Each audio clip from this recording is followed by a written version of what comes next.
கடைசியா ஒரே ஒரு விஷயம், விடுதலை சிறுத்தைகள் தலைவர் திரு தொல் திருமாவளவன் அவர்கள்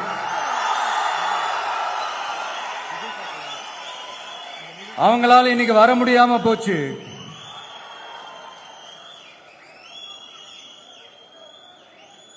அம்பேத்கர் அவர்களுடைய புத்தக வெளியீட்டு விழாவிற்கு கூட அவரால் கலந்துக்க முடியாத அளவிற்கு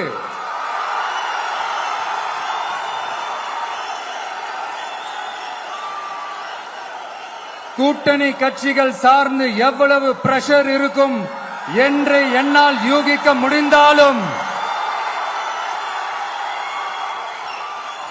நான் இப்ப சொல்றேன், அவருடைய மனசு முழுக்க முழுக்க இன்னைக்கு நம்மளோட தான் இருக்கும்.